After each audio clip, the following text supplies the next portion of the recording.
This is just a review, and suppose that we have a survey from 2001, and it showed that 13.1% of high school students had smoked at least one cigarette in the past year. To assess if recent advertising campaigns have been effective in reducing the proportion of high school students who smoke, a random sample of 50,000 high school students was selected, and 6,425, or 12.85%, had smoked a cigarette in the last year. Does this give evidence of significant reduction? So, we're going to do a hypothesis test here, and I'm going to do a confidence interval as well, just to show how those results work together. So first of all, we have to look at the data that we have and decide what type of test we're going to use. So I have 13.1%. What is that? That is a proportion, a probability, or proportion. They are the same thing, by the way. So this is a proportion. So what would I label that? True P, or is that a P hat? That's P. The true proportion, how would I write that? 0.131. Okay, so what is the P hat that I have? 0.1285. We're not going to round here. And what is our N? 50,000. So what type of test are we going to be doing here? Z-test. Z-test. A one sample Z-test for what? P. Yep, we're going to do a one sample Z-test for P. Does it appear that there has been a reduction? So we're going to write at first glance. It appears there has been a reduction in percent of teens who smoke. We can make it longer by adding the at least one cigarette per year, but we don't really need to. So since P hat is equal to 0.1285. So it does appear that there's been a reduction because our sample proportion is less than the proportion they got in the past. This, however, this reduction could be due to what? Could be due to sampling variability. So what are we going to do?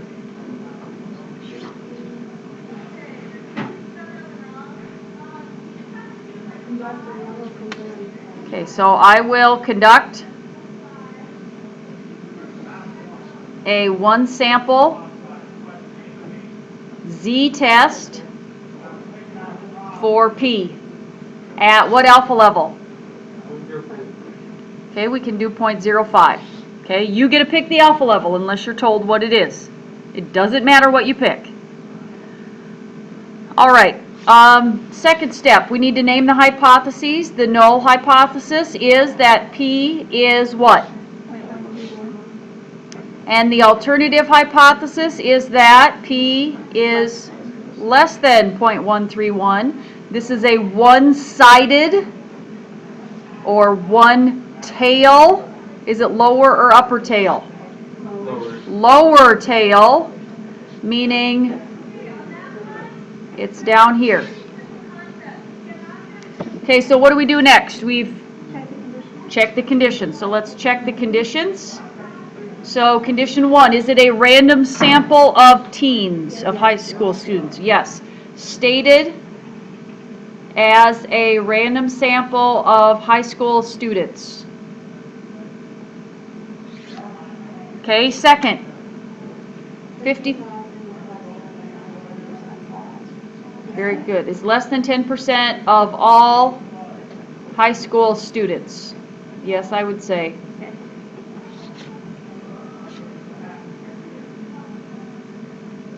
And finally, the last condition is large sample size. How do we check for a large sample size here? Very good. NP is greater than 10 and NQ is greater than 10. So N is 50,000 and P is 0.131 and 50,000 times 0.869. So what, like what's 50,000 times 0.131?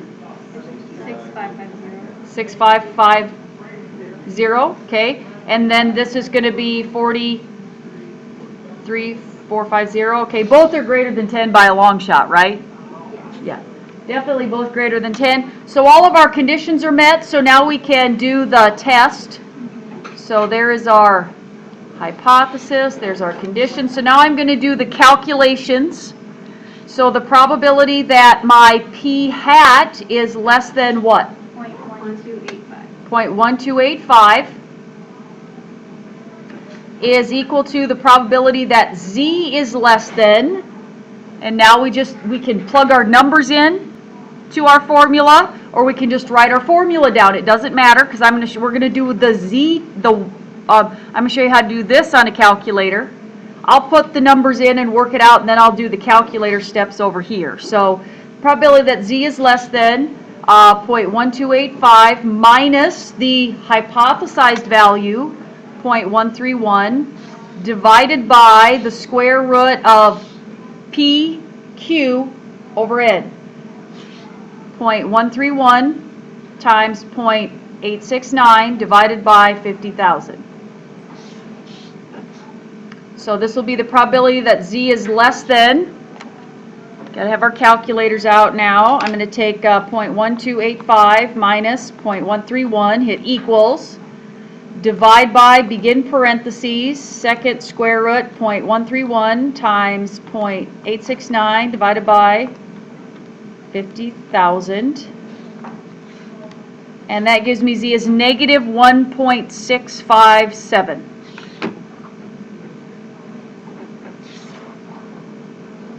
Okay, so what do I do to proceed from here? Okay, now I'm going to do NCDF. And my lower bound, if I'm going less than this value, my lower bound, look at negative infinity, up to negative 1.657. And what is the mean? Yep, 0, and the standard deviation is 1. Okay, so second distribution, NCDF, negative 99999 and negative 1.657.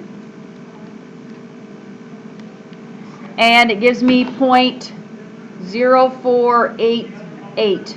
What is that called that we just found right there? That is my p-value. This is the probability that I got 12.85. Actually, I got the difference between these two.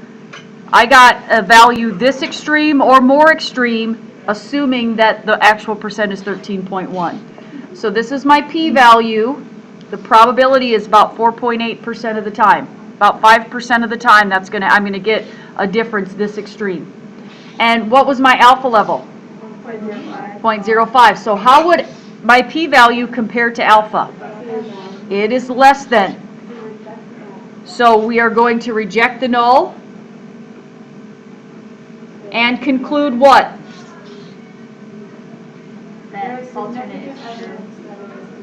Okay, there is evidence that the percent of teens who have tried one cigarette in a year has decreased. There is evidence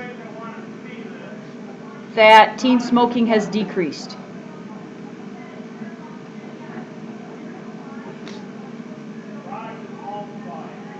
You can't say that, you could say that they want to say that it's because of their advertising, but maybe it's not. But we're not judging that now. Yes, Mitchell? I'm worried I'm going to forget to put which observed value and the actual value. So you always put the observed value. Observed value first minus the hypothesized. No, I meant the one it's the part before that. This? You always put your sample value in the probability statement first thing. Because you don't want to find, the old value you already know about. You don't need to find that probability. It's your new sample value that goes in the initial probability statement.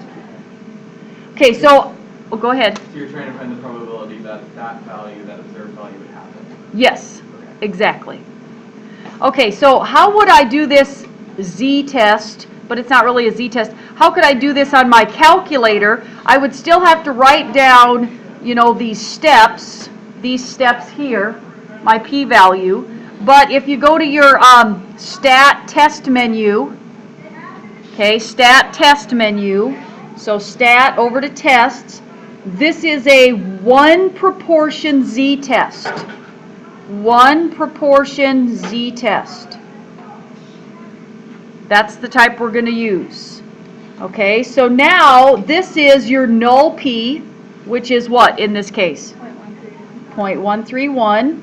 And then your x and your n. Okay, well your x is the number you observed have in your sample. How many did you observe having that quality in your sample? 6,425. And how many did you have in your sample? 50,000. And we're doing less than. And I'm just going to draw it. And did we get the same z? Yep, we did. And the same p-value? Exactly. Same. Test for my calculator, it wants the mean and the standard deviation.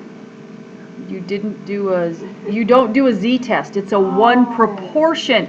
Okay, it's a 1 proportion z-test. When you go to stat tests, you're never going to use that first z-test ever. Ever. So this is all we've used is the 1 proportion z-test and the t-test. All right, so when the results of a study are unlikely to happen by chance alone, they are called statistically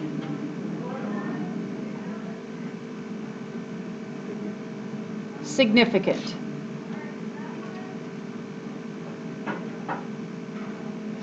Thus, whenever we reject the null hypothesis, we have statistically significant results.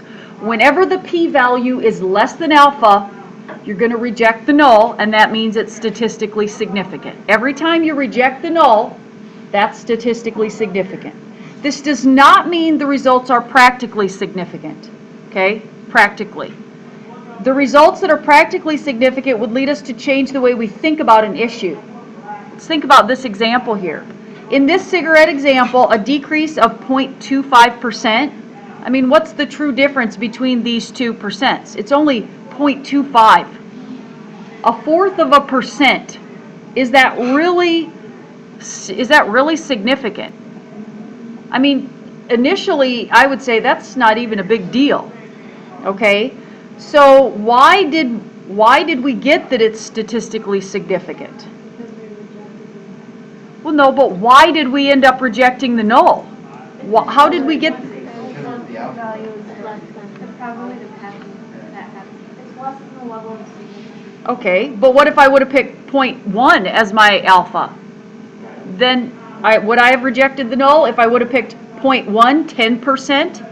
I would have failed to reject the null then if I picked 10%, because 10% is greater than 5%. Well, no, never mind. The p-value would still be... Oh, what if I picked 0.01? Sorry.